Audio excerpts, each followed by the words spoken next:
Halo, Assalamualaikum warahmatullahi wabarakatuh. Selamat datang di channel YouTube saya. Untuk video ini kita akan membahas sesuatu yang paling sering ditanya sama ibu-ibu hamil tentang anemia pada kehamilan. Apa sih anemia pada kehamilan? Kemudian gejalanya apa? Bagaimana cara mendiagnosanya? Kemudian apa yang bisa dilakukan untuk anemi? Dan yang paling banyak ditanyakan, kalau anemi ini bisa lahir normal atau harus sesar? Oke, untuk lebih lengkapnya ditonton aja video ini sampai selesai setelah iklan berikut ini.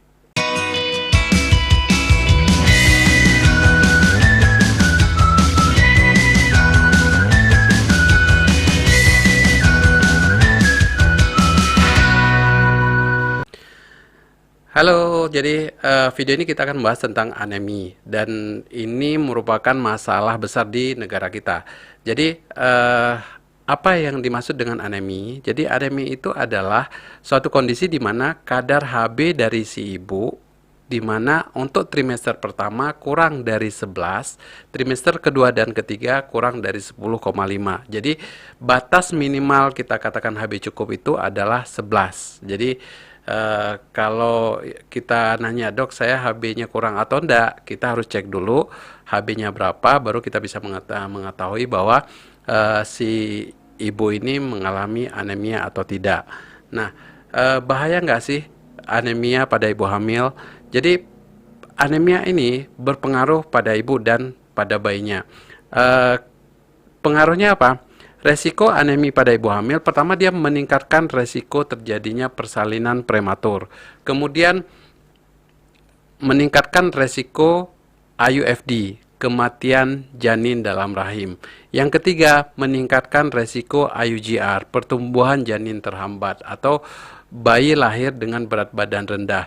Kemudian meningkatkan resiko persalinan perdarahan pasca salin. Kemudian kalau pada pasien-pasien yang sudah melahirkan, baik itu normal ataupun sesar, itu juga akan menghambat penyembuhan luka.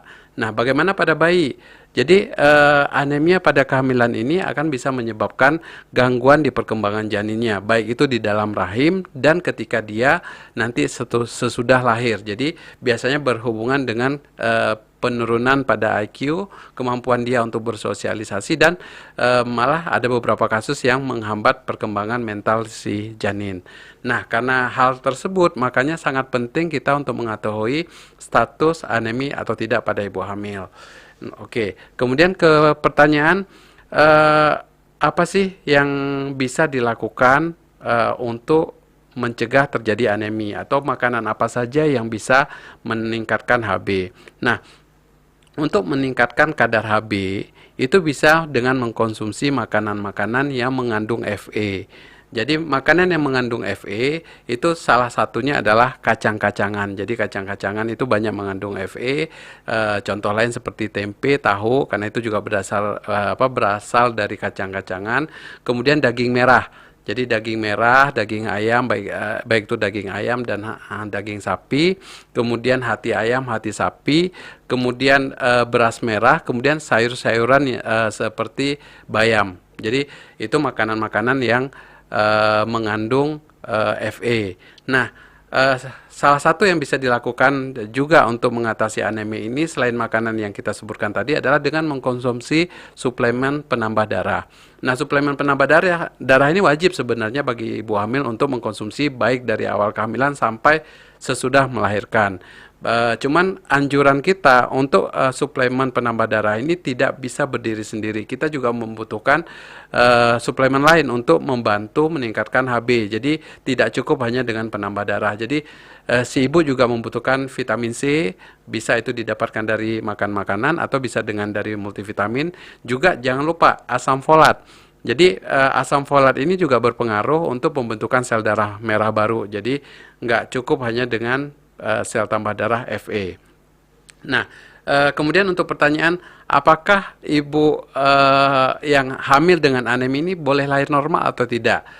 Untuk melahirkan normal atau tidak bukan ditentukan oleh anemi atau tidak, tapi dengan status obstetriknya. Jadi bagaimana posisi janinnya, ada nggak kontraindikasi dia melahirkan normal. Intinya Jika ibu memang bisa dilahirkan normal, tetap dilahirkan secara normal. Jika tidak mencukupi indikasi obstetrik, misalnya pada letak sungsang, ari-ari di bawah dan sebagainya yang harus sesar, baru dilakukan sesar. Jadi intinya anemi tidak mempengaruhi apakah dia harus sesar atau normal, tapi tergantung dari kondisi obstetriknya.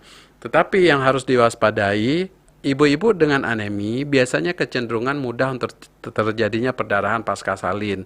Nah, karena resiko seperti ini, maka dianjurkan ibu-ibu yang hamil dengan anemi sebaiknya melahirkan di rumah sakit yang fasilitasnya lebih lengkap. Jadi baik itu di puskesmas atau lebih baik malah di rumah sakit. Jadi hindari untuk melahirkan di rumah atau di tempat-tempat yang mempunyai fasilitas yang kurang memadai untuk mengantisipasi terjadinya komplikasi pasca salin. Karena kita sebutkan di awal tadi bahwa ibu-ibu yang anemi mudah untuk terjadi perdarahan. Oke, saya kira terjawab semua untuk pertanyaannya. Jangan lupa kalau ada pertanyaan lagi bisa di IG aja, seperti IG di bawah, di follow aja. Nanti kalau menarik untuk kita bahas akan kita buatkan video seperti ini. Oke, jangan lupa tekan tombol subscribe, tekan like dan di-share di media sosial Anda sehingga makin banyak ibu-ibu yang mendapatkan manfaat dari video ini. Oke, sampai ketemu di video berikutnya. Assalamualaikum warahmatullahi wabarakatuh.